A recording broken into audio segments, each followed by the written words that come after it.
vanomuudza here condition vakamutora vachiziva kuti mwana uyu ari pamawithdrawal here anofanirwa kunwa mvura ende vakaudzwa here zveshuwa nokuti there is two side of story but nyaya iri kurwadza pakuti inyaya inosuwisa nokuti unongoda kuti hold on a bit.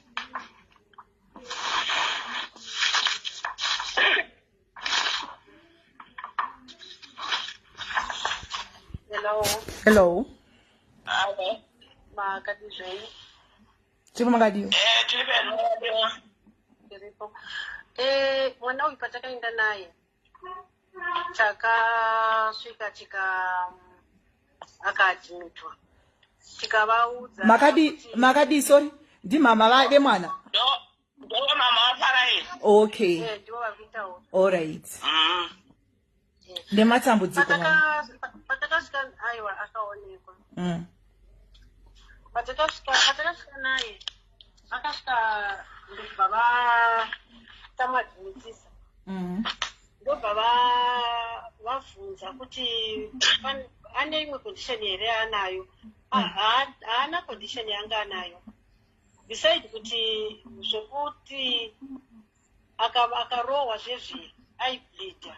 Ndozvatakataura kuti uyu akarohwa anoita inonzi epistaxis kana kuti kubuda mututu zvezvi zvakanyanya zvezvi. Ende anga asina imwe problem yaanayo beside kunwa doro. Isusu takamuindisira nyaya yedoro because anga ari kunwa doro zviri excessively zvokuti most of the time anga achingogara akarara haasi kukwanisa kana kuenda kubasa kana kuita anything for himself. Saka patakanzwa kuti vanobatsira we thought vanobatsira zviya zvokuti abude musystem yedoro iyi. Ndobva vachiti ivo vane system yavano havashandisi madrugs kuburitsa vana mumadrugs kana kuti mualcohol. Vachishandisa madrugs vakati isusu hatishandisi madrugs nechikonzero chokuti their research vakaona kuti vana vakawanda vari kuburitswa mumadrugs nekushandisa madrugs vari kuzopedzisira vave addicted to those drugs. Vakabva vatopa mufananidzo memo welipobank vachiti vana vari kupiwa diazepam vanopedzisira vave addicted to that drug zvokuti vanopedzisira vakutonesa futi vachida kuramba vachiita sei vachinwa drug yacho iyoyo. Ndobva vachiti isu tinoshandisa yatinoti water therapy. Water therapy, we give them water. At least they should take 2 liters of water in 4 hours. Throughout per 24 hours, mwana anenge achiwana zvigubhu zvema2 liters zviripo 6. That way, at the end of their session yavanenge vagara, vanowanikwa vasisina matraces emadrugs kana kuti edoro in their system. Saka isi takatongoona kuti itori mingirikiri yakaita sei yakanaka because kana vana vakunzi vakupinda futi vakuve addicted nemadrugs avanenge vachishandisa pawithdrawal bye uri nani kushandisa water therapy yacho. So that's how we left him. And hatina kuziva kuti vanenge vachirova vana kuti vana vanenge vaendesa ikoko kuvatreata nekuvarova. Vakabva vatoti ivo avo vemadoro ava vakadaiso havarohwi tinovaka mvura vanoshanda nemvura. And pane zvimwe zvavanenge vachishandisawo like just hold on just a minute. Okay.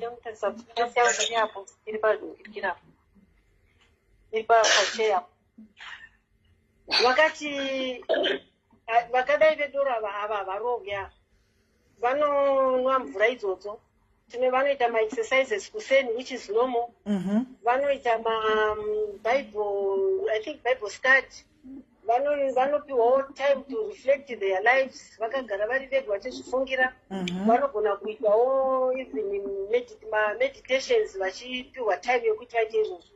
Hapana patakaudzwa kunzi vanonge vachifanira kurohwa kana kuita zvimwe zvinongoriwo zvisinganzwisisiki. Saka takatozoshama kuti ari kunzi akarohwa. Imi zvokuti akarohwa makazvinzwa nani mama? zvokuti akarohwa. Initially takatozviona pabhodhi yake patakazoita tichienda kunoita kunaidentifya bhodhi, ndo patakaona kuti akagoinga akarohwa because waistline yake yese kubva paguvhu dumbu rake rese ranga riri black, zingozva black chaiyo black, like a black pot. Skin yake mumaoko mese takatombofunga kuti pamwe vanga vakatomusunga netambo because we could see manikiti matambo kunge aisungwa netambo vachimurova vakamusunga, but takazorealiza kuti hadzisi tambo, vakatomurova neshamhu because pane mukomana akanga ariko akazotaura zvese zvakaitika, vaitoona zvichiitika vachiti aiwa paide kutorova nezishamhu, so vachimurova. Iye achiti handisi kukwanisa kufamba, ndiri kunzwa kuneta, makumbo angu haana simba, saka they forced him kuti afambe. Vakatokwira naye gomo vachiti raunotema huni, akati handisi kukwanisa, vakamupa demo, akakwira gomo akabata demo, akadzoka asina kutema huni yacho, vachimurova. Munhu wacho aive naye akatobata shamhu, iye akabata demo, saka pakangozodzika pasi pegoma panzi ndopakabva atongodonha pai, ndobva atongoti zivi, ndono kuti ndopakabva ashaya kana kuti akazoshaya ave kuhospital, don't know. Yeah, this is a sad story, and I'm really sorry about this. Isusu tinofarira chirongwa ichi. I'm one of the people vaito handifariri zvemadrugs, kuti vana vaite zvemadrugs. Ndotoriwo nekambeni yandinoita, ndotopinda muzvikoro, ndinoita zvakasiyana-siyana. And taifarira campaign yeMatrix because munoziva kuti kuMatrix kuti mwana ukamunza tiri kukuisa kuMatrix anenge achiona zvinoitwa vana zvezvekuiswa mumadhaka achipuwa mapunishment yakadai, tikati aiwa vana ngavapiwe punishment. Vanhu vakazombocomplain about this issue. Ndofunga last week pane mwana anonzi Baby Dawn aita zvemadrugs, iartist, saka akapiwa punishment yekucheka sora nereza. Vanhu vakati this is abuse. Inini I'm one of the people ndikati aiwa it's abuse, ndiko kuti adzidzi, you know. Saka zvekuzorohwa iyi hachisiri rehab, iyi yava abuse. Kuti vana varohwe, that's not it. Hapana rehab, hapana mutemo. Even izvozvo ukasungwa ukaenda kujere, ukazoenda kucourt, vanotokubvunza kuti paunga uri muchitokisi mapurisa akambokurova here, vanotokubvunza because mutemo wakaisiwa nehurumende. Even nemutemo hapana mupurisa anotendera kurova even criminal. Unotanga kutobvunzwa najaji kuti usati watanga une chichemo here wakamborohwa here nemupurisa, unototaura kuti ndakarohwa, kana usina kurohwa unoti aiwa handina kurohwa. Saka kurova haichisiri solution yerehab kana kuri kunzi vakarohwa. Then ndakanzwa kunzi vana ava vakamboiswa kunonzi mwana uyu akaiswa kupostmortem. Postmortem iri kuti kudini? Postmortem yakatanga kuitwa yacho yakanzi general yacho. Chiremba wacho haana ripoti yakanyora because inini handina kuendako, but vakaendako vakauya vachiti chiremba akati papostmortem yataita iyi hapana ene medical condition inoratidza kuti mwana uyu afa nemedical condition. Saka akazodecida kuti paitwe forensic postmortem. Saka forensic postmortem yacho yakazoitwa yacho ndio yakazoratidza kuti akaita akakuvara mumusoro. Hanzi uropi ukasangana neropa. And then akati pane zvimwe zvavakaona here zvine maresults asati abuda zvavatakamira kuti vazotipa maresults acho. Alright, saka kumedical ukoko haana kufa any medical condition kana kuti anga asina any chirwere. Saka zvakazoonekwa forensic ndi zvakaona kuti aka brain damage yanga yakasangana. Okay. Yes. Alright, saka naye mama imimi muri kuda kuti nyaya iendelee sei? Muda kuti nyaya iitwe sei? VeMatrix vacho makazotaura navo here mukavaudza kuti makavabvunza kuti ko imimi zviri kuratidza kuti mwana wedu tikuona mwana wedu uyu pabhodhi akarohwa, and imimi takataurirana asati auya mwana wedu kuti aiwa mwana wedu musamurova because of this and this and this. And tanga tisati tataurirana navo veMatrix nenyaya iyoyo nechikonzero chokuti takafunga kuti regai tikange tamirira maresults edu maresults eforensic aya postmortem kana taona maresults tave neenough evidence tave neenough evidence zvinotiitira izvi kuti tiite sei tichienda manje tinotaura navo but doketi rakatovhurwa. Alright. Ivo vakatotorwa vakatonopa mastatement ivo vematrix ndiri matrix vekudomboshava vacho iva. Okay. Alright. Mama, ticharamba tichinyatsokunzwa kuti nyaya iyi yakafamba sei ende kuti muwane kana mwana uyu awane justice kana zvizobatsirawo futi vamwe vana kuti kana ivo vematrix vacho kana vachiita zvinhu zvavo ngavasarova vana ngavasaita zvinhu zvokuzoti chiro ari maharsh condition anozosvika kuti mwana asvike pakuzofa kana kuti azosvika pakudai inenge yakutonzi iabuse.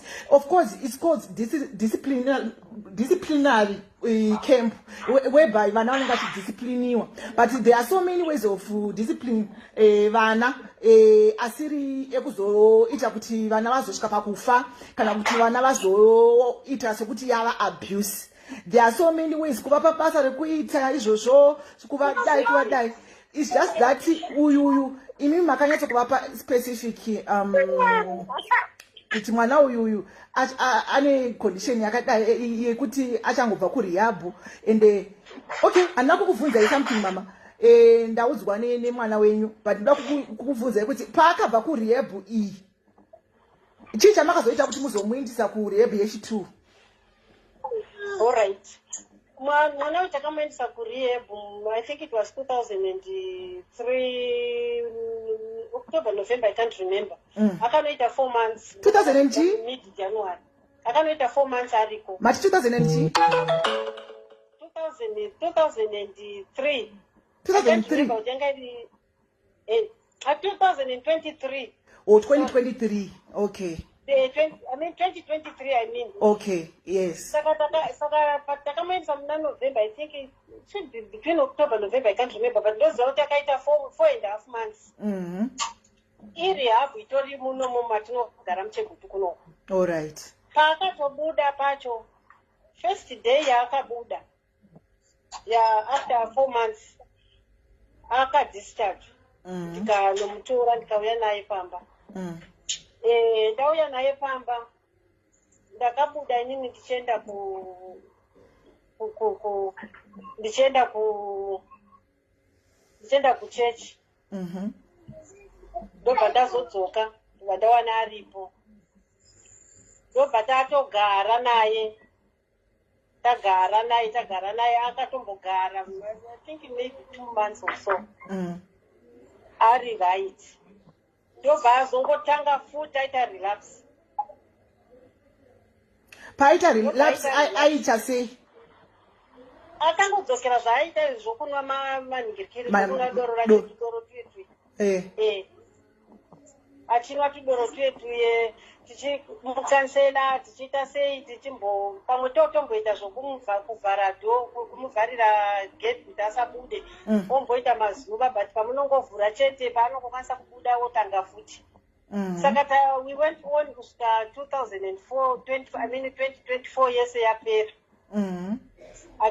achingoita izvozvo zvekumwa doro kusvika ipapa batatoti iyewo manje anenge akuda kusiya because ane friend yake yakanga atotaura achiti kune friend yake kunze kwenyika iri amuti gadzira mapepa ako uye because akaita diesel plug fitting akamuti fara gadzira mapepa ako uye kunoku asi uchifanira kugadzira mapepa woita sei wogadzisa nyaya yedoro rako usiye because kunoku havabvumidzi vanhu vanoita sei vanonwa doro zvakadaro.